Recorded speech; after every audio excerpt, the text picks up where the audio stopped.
যেই বার্ষিক উন্নয়ন কর্মসূচি সেখানে আমরা দেখতে পাই যে সর্বোচ্চ বরাদ্দ দেওয়া হয়েছে পরিবহন এবং যোগাযোগ খাতে, এর পরপর রাখা হয়েছে বিদ্যুৎ এবং জ্বালানি খাত। 2023-24 অর্থ বছরের থেকে এবার বরাদ্দ বেড়েছে মাত্র 2000 কোটি টাকা, অর্থাৎ 2023-24 অর্থ বছরে আমরা দেখেছিলাম বরাদ্দ ছিল 2,63,000 কোটি টাকা, যেটি কিনা এই যে 2024-25 অর্থ বছর সেখানে এসে বরাদ্দ ধরা হয়েছে 2,65,000 কোটি টাকা। এ বিষয়ে আমরা আরও আপনাদেরকে বিস্তারিত জানাবো। এ পর্যায়ে আমার সঙ্গে যুক্ত হচ্ছেন আমার সহকর্মী মাহমুদ রাকিব।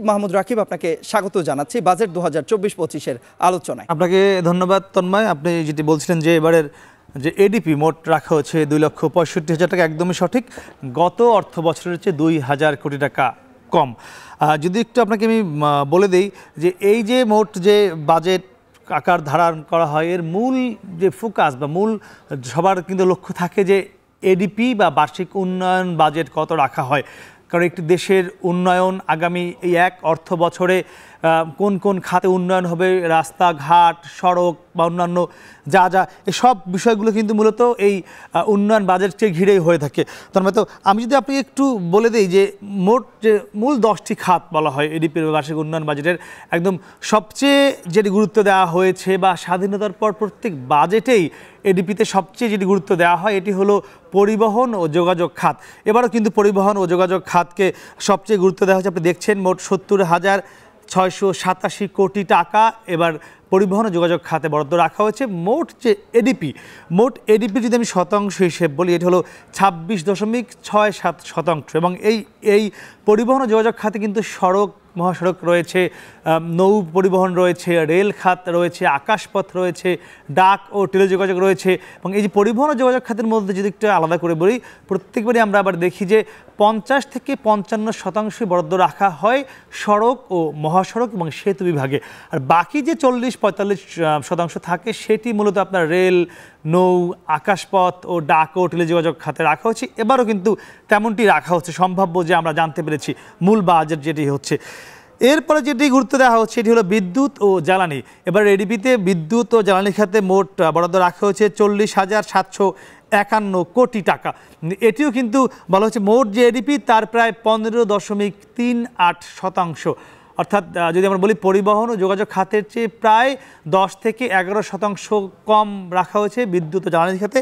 এবং বলা হচ্ছে আমরা যখন উন্নত দেশের কথা বলছি, আমরা বলছি এখন অর্থনৈতিকভাবে আমাদের সমৃদ্ধি হতে হবে, তার জন্য কিন্তু বিদ্যুৎ ও জ্বালানির কোনো বিকল্প নেই। কারণ দেশের ব্যবসা বাণিজ্য, শিল্প, কলকারখানা সব কিছুর সঙ্গে কিন্তু বিদ্যুৎ ও জ্বালানি জড়িত।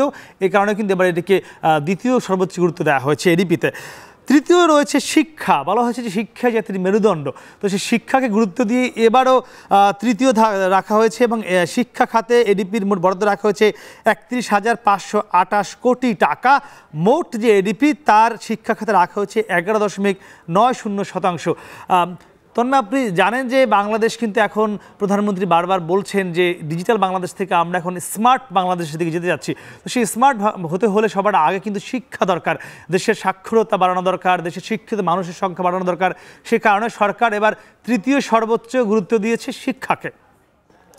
এরপরে যেটি রাখা হয়েছে চতুর্থ সর্বোচ্চ যেটি বরাদ্দ রাখা হয়েছে এডিপিতে, এটি হলো গৃহায়ন ও কমিউনিটি সুবিধা। এখানে মোট এডিপির মধ্যে বরাদ্দ রাখা হয়েছে 24,868 কোটি টাকা। বারবার কিন্তু প্রধানমন্ত্রী শেখ হাসিনা বলছেন যে কোনো মানুষ, বাংলাদেশের একজন মানুষও গৃহহীন থাকবেন না।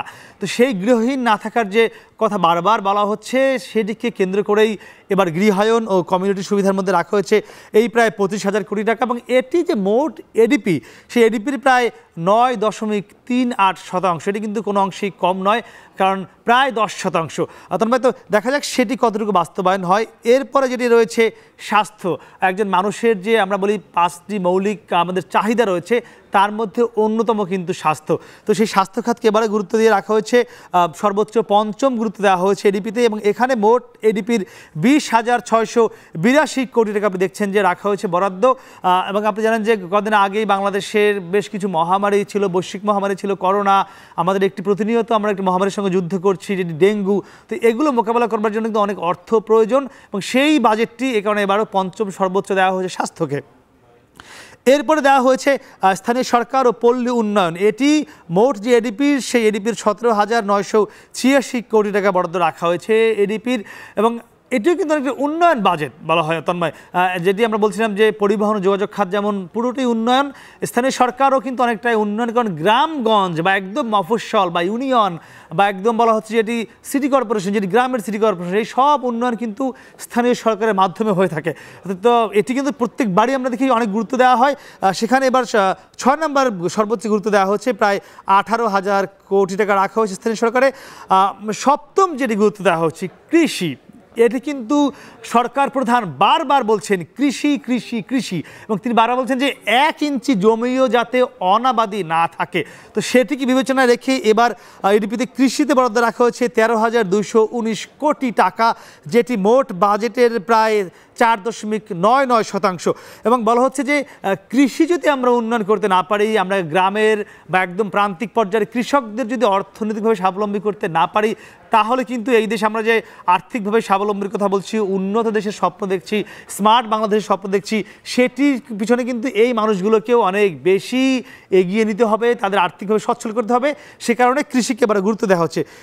এরপরে যেটি গুরুত্ব দেওয়া হচ্ছে সপ্তম, সেটি হলো পরিবেশ, জলবায়ু পরিবর্তন ও পানি সম্পদ। এটিতে এবার মোট এডিপির 11,089 কোটি টাকা বরাদ্দ রাখা হয়েছে।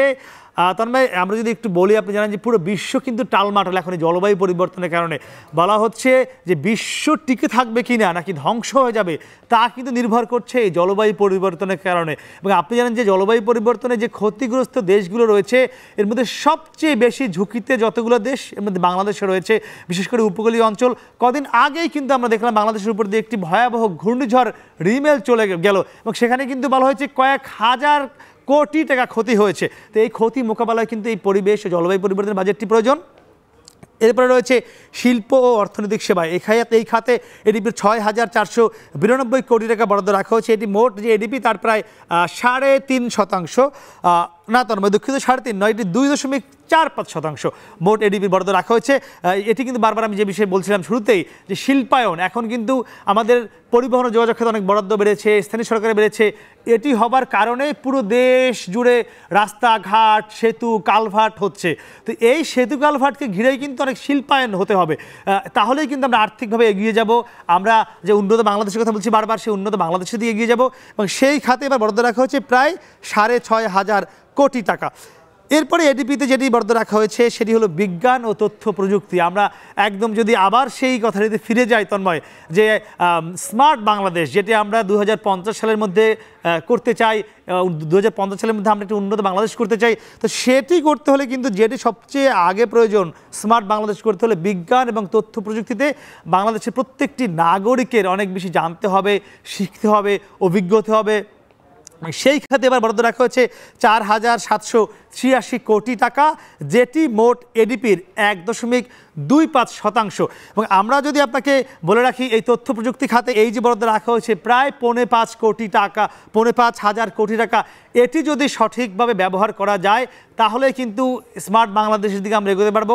এখন যদি আমরা ডিজিটাল রয়েছি, এখান থেকে ধীরে ধীরে যখন আমরা রূপান্তরিত হতে পারবো স্মার্ট বাংলাদেশে, তখনই কিন্তু একটি উন্নত বাংলাদেশ গড়া সম্ভব হবে তন্ময়।